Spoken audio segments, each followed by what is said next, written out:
My name is Liana Mercer, and the day everything quietly fell apart started like any other Thursday. I was standing at the kitchen counter, stirring sugar into my coffee while the winter light slipped through the blinds in thin, pale stripes. The apartment was still new enough that it smelled like paint and cardboard, not like home yet. I balanced my phone between my shoulder and cheek, half listening to a podcast, when a notification slid down from the top of the screen. Joint checking, low balance alert. I frowned. That account was where the last of the divorce settlement was sitting until my lawyer finished the final paperwork. It was supposed to be my safety net, the thin cushion between me and freefall. I thumbed open the banking app, expecting to see the mid-five figures we'd agreed upon. Instead, the number glared back at me, $0.12. At first, my brain refused to do the math. I blinked at the screen, scrolled, refreshed, as if the digits would rearrange themselves into something sane. I checked the account history. A series of transfers, all to the same unfamiliar account ending in 4731, lined the screen like a smug confession. The last transfer had gone through at 3:07 a.m. 3 minutes after the bank's daily limit reset. He'd planned it that carefully. I felt the world tilt. The spoon slipped from my fingers, clinking against the mug, splashing coffee onto the counter and my wrist. The sting of heat finally cut through the fog in my head. Ethan.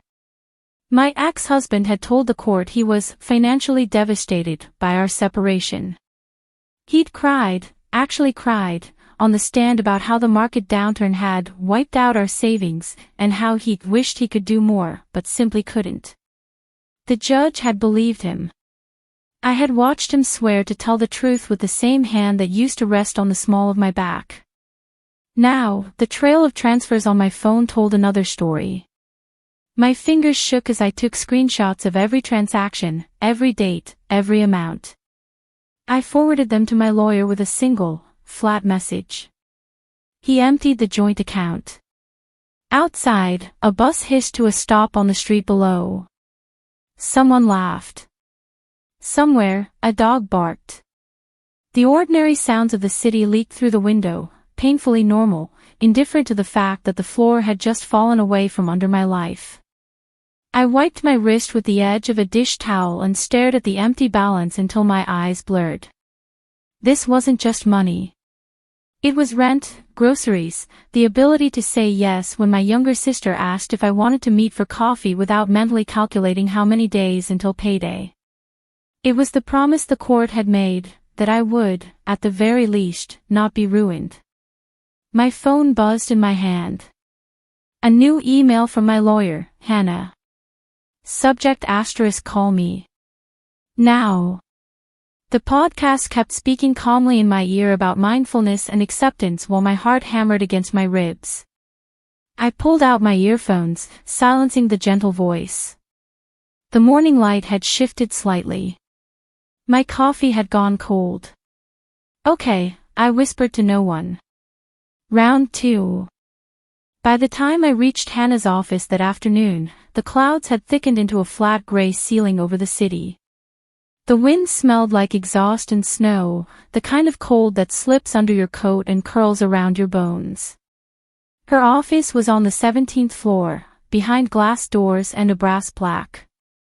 Inside, it smelled faintly of citrus cleaner and expensive printer ink. The reception area was warm, but my fingers still felt numb as I signed in.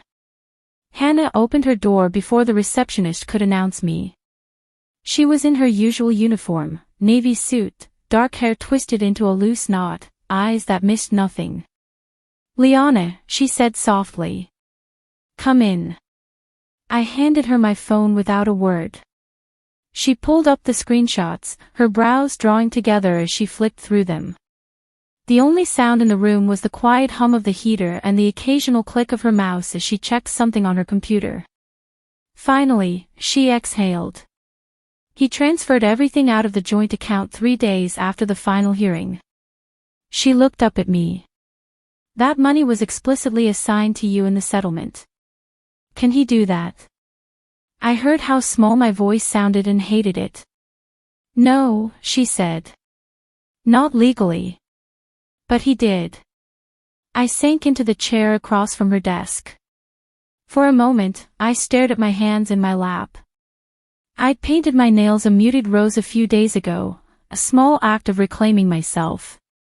Today, a chip on my thumbnail felt absurdly symbolic. I can't afford another fight, Hannah, I said.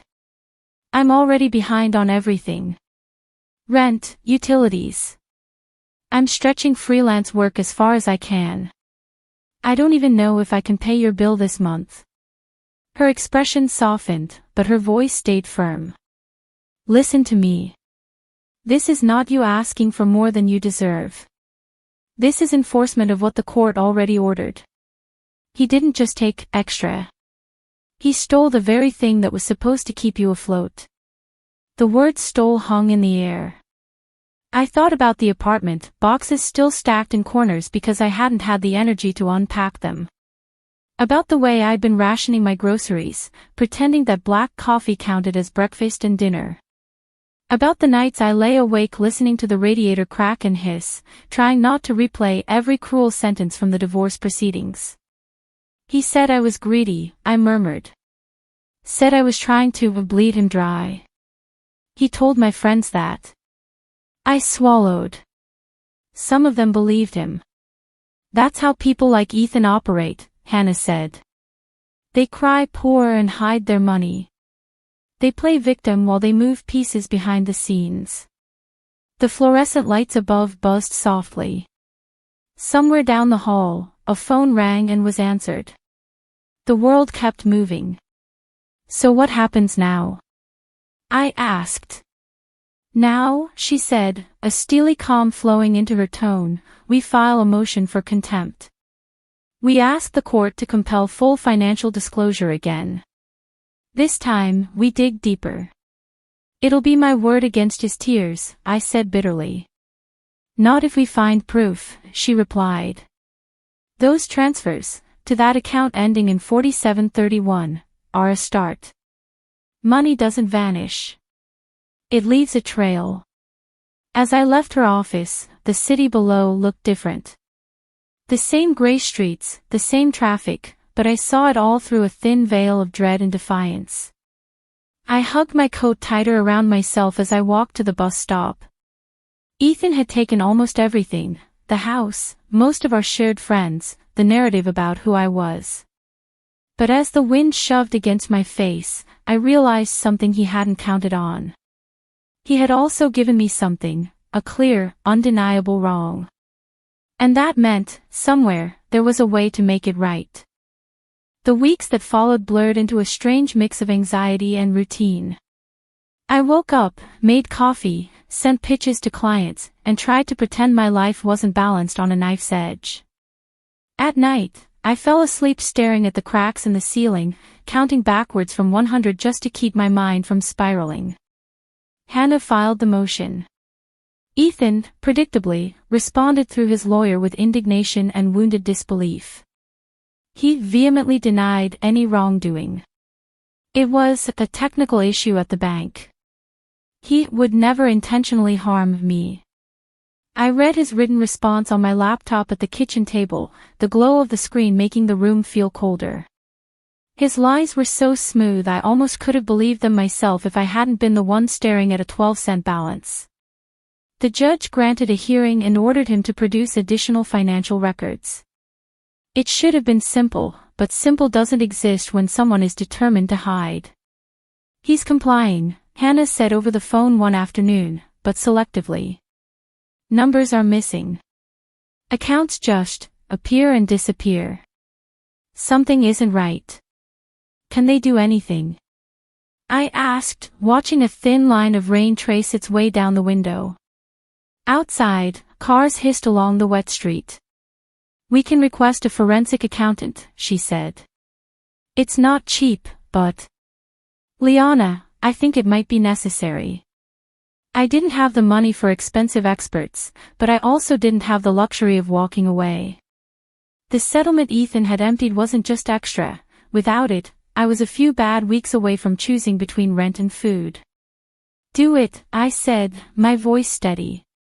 "We'll figure the rest out later." The forensic accountant, a compact woman named Priya with smart glasses and a calm, precise manner, treated numbers the way archaeologists treat shards of pottery, as clues to an entire hidden world. We met once in person, in a small conference room with fluorescent lighting and a whiteboard lined with neat columns of figures. "Your ex-husband likes to move money around," she said, sliding a printed spreadsheet toward me. "But he's not as clever as he thinks." The printout was dense with numbers and bank names, dates and amounts. It might as well have been another language, but Priya moved through it easily, the tip of her pen tapping certain entries. "See this?" Tap. "Funds go from your joint checking into account A. From account A into a credit card payment. Nothing unusual yet." Tap. "But then, a few days later, there's a transfer from that same credit card account refunding an overpayment to an entirely different account, this one." She circled a line, an account ending in 1590, at a bank I'd never heard of. "This one wasn't disclosed," she said. "Not in the divorce. Not in his recent financial statement. Yet it's been active for at least 3 years." My skin prickled. "How much is in it?" "For now." She tapped her pen again, turning to another printed page. "About $280,000, give or take."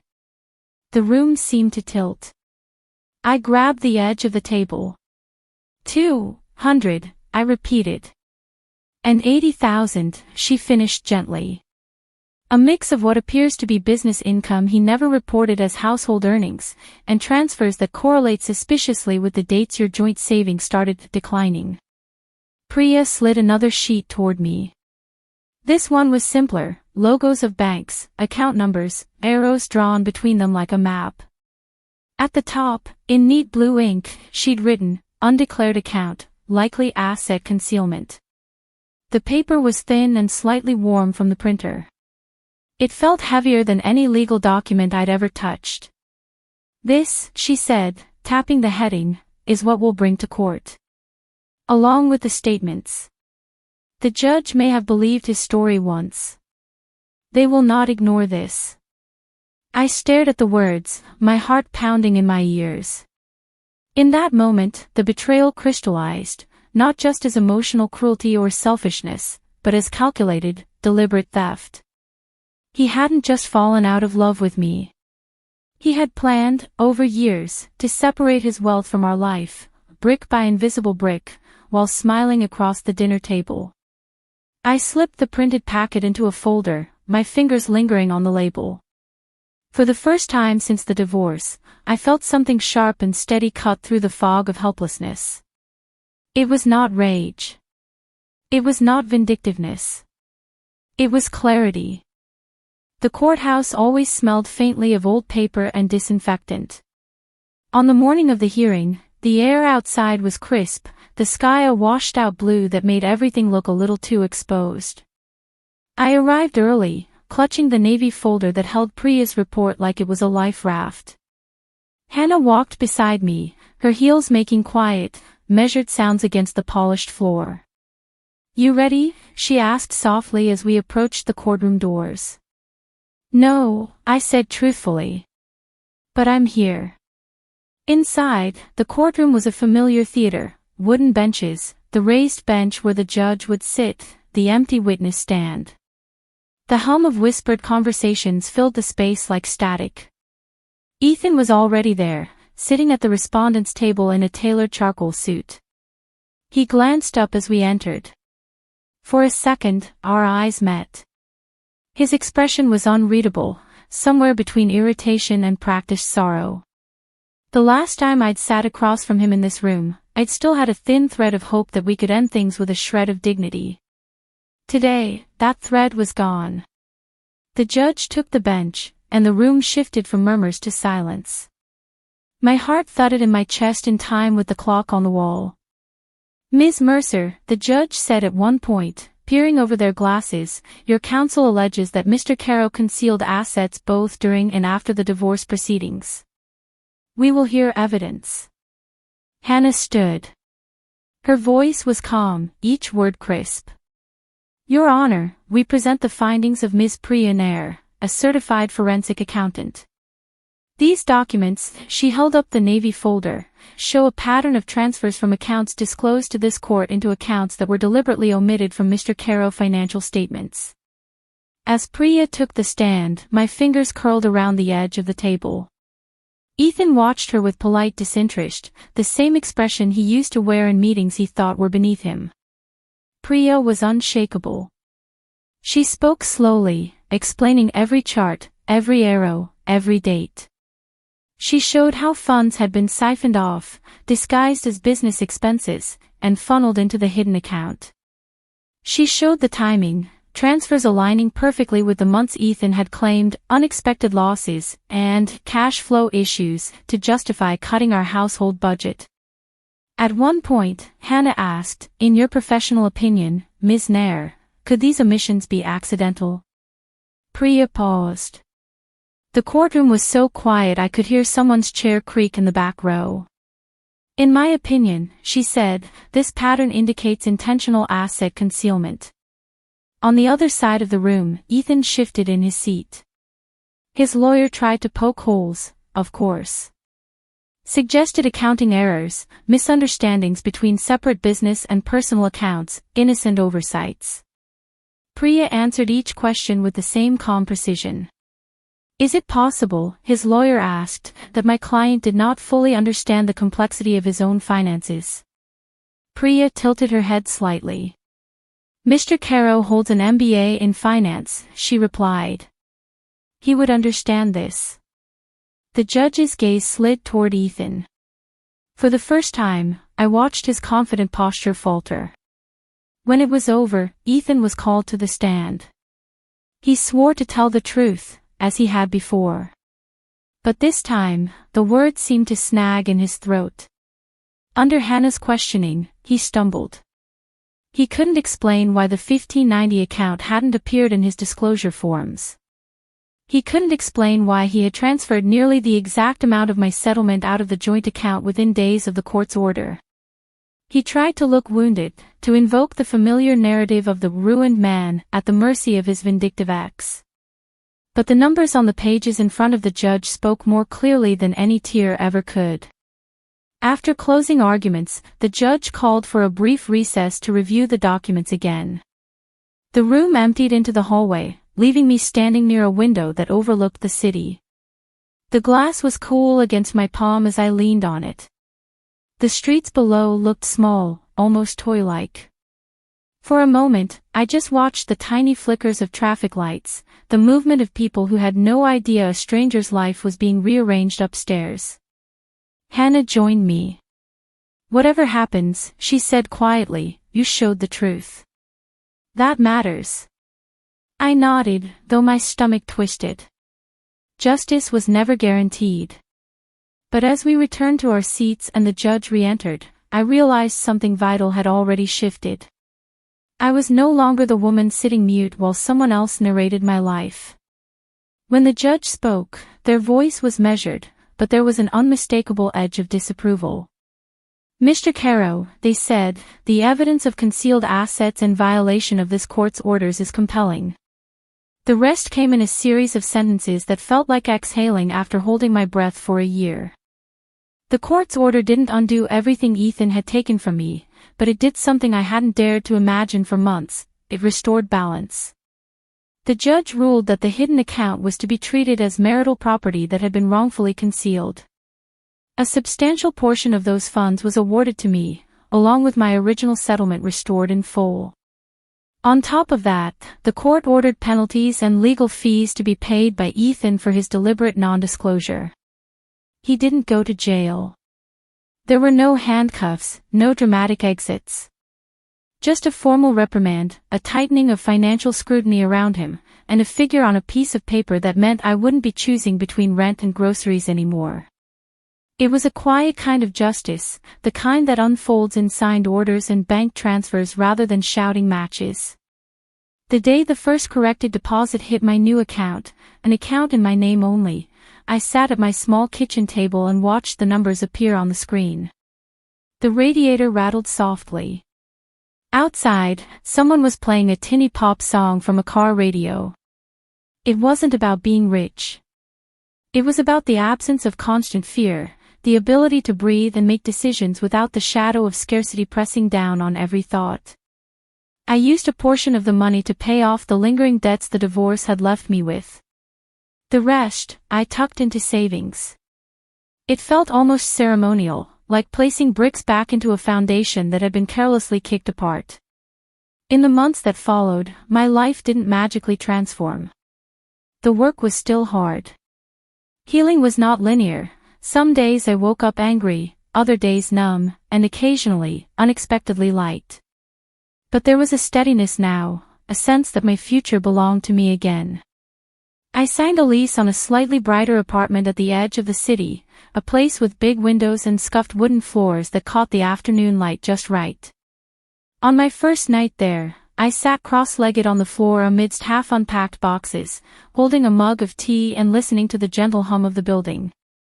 I thought about writing Ethan a final message, some clear, perfectly worded statement of everything he'd done and everything I'd survived.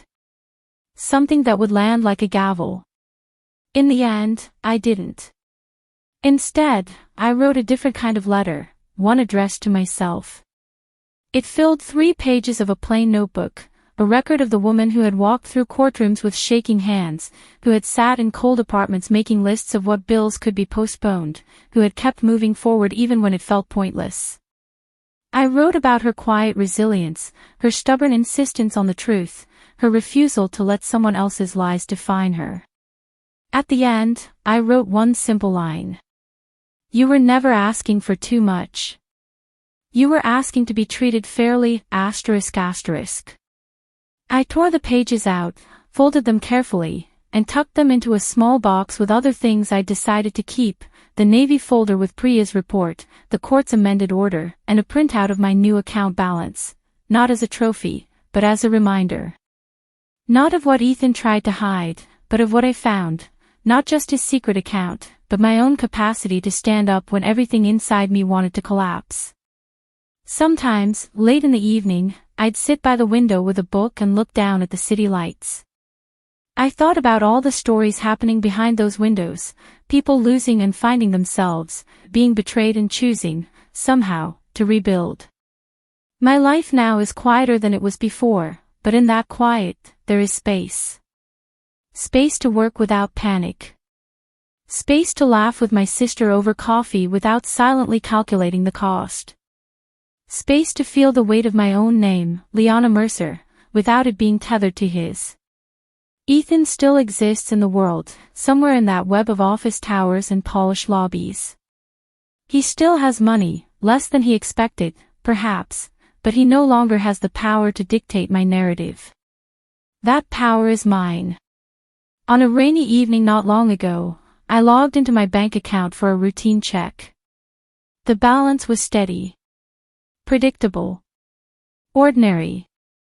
For the first time, it didn't make my heart race. I closed the laptop, turned off the kitchen light, and let the soft glow from the living room spill down the hallway. The apartment smelled like fresh basil and laundry detergent. A small, ordinary life. A good one. I walked to the window, watched the rain ribbon down the glass, and felt something I hadn't felt in a long time. Not triumph. Not revenge. Just peace.